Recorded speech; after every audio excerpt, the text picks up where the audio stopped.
Hello there and welcome back to Hydroponics Daily, your go-to podcast for everything soilless cultivation. I'm your host, Dr. Russell Sharp, and on yesterday's podcast I said that we would be talking about Eli Lilly and their interest in botanicals and hydroponics, and they've just bought a greenhouse facility in the Netherlands. They bought one in Katwijk.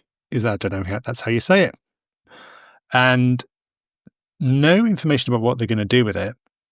And then the local, business people saying it's going to future-proof the landscape, combining innovation, business, and community. So just flowery words. But it looks like it's going to be related, something to do with their drugs for weight loss. So you will have heard, because it's been in the news for ages, that there are a number of different weight loss drugs that have been coming together have been used around the world. So Ozempic has been the most well-known, but maybe not the most commonly used one. And they're all grouped together in small molecule GLP-1 agonist orforglipron. Basically, you normally inject them and then they stop you wanting to eat. However, they're now developing oral versions, so you just eat them. And this has caused a number of issues in certain industries, not least horticulture and agriculture, because obviously people are eating less food, and certain people are eating less food. Obviously, if you're not obese or you're not taking these, then you're not affected. And then if you are affected, you will still be eating food, but you will be eating less fatty food and less indulgent food. And so it could have knock-on effects for horticulture and agriculture, perhaps less requirement for chocolate and cacao and things like this. Who knows?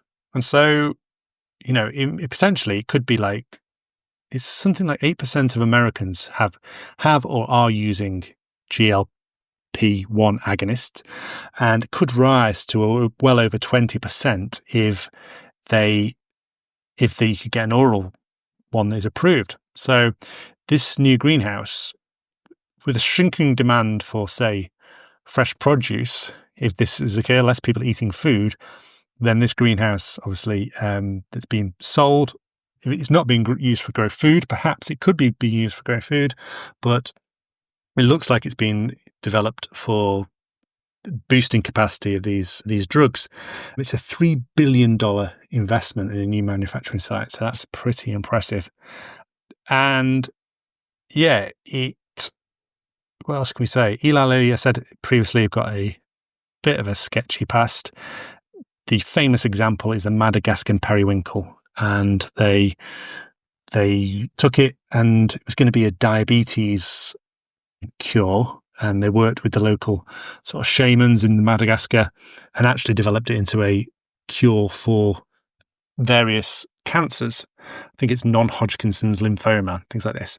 So because of that, things like the Nagoya Protocol came about, where you have to share the profits from any sort of genetic resources that have been taken from the wild or from local populations with the local community. And so, yeah, that's an interesting one. What no information has been provided about what's going to happen to this site. It's a fairly low-lying area, so investing $3 billion in an area that's probably below sea level is interesting. But yeah, let's see what happens. Maybe something about the oral dose of these products may require some plants to be grown in a greenhouse. A number of botanicals, a number of medicines are still based on plant ingredients. So let's think about some off the top of my head. Well, Taxol was traditionally from yew, which is a cure for breast cancer. It's now synthetically produced. In COVID, everyone was after the antivirals, and a lot of the antivirals are, what was the famous one that everyone was after? Let me just check that. Tamiflu. That requires shikimic acid, which comes from star anise.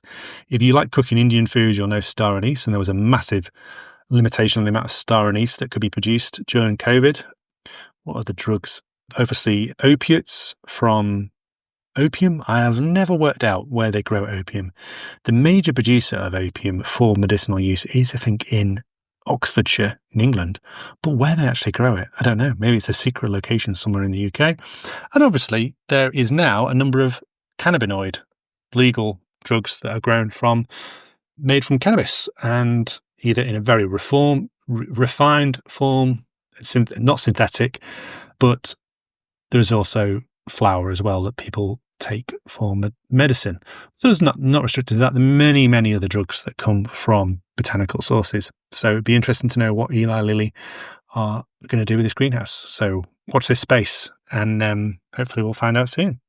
All right, that's been Hydroponics for today. If you found it at all useful, a bit of a rambling one, please do leave an Apple podcast review. And if you're not on Apple, don't leave a review because it's useless, but do check out utrema.co.uk and you'll find loads of interesting products and technology. We haven't got $3 billion to invest in Holland, but we do have some exciting technology. Thank you very much for listening. Until next time, goodbye.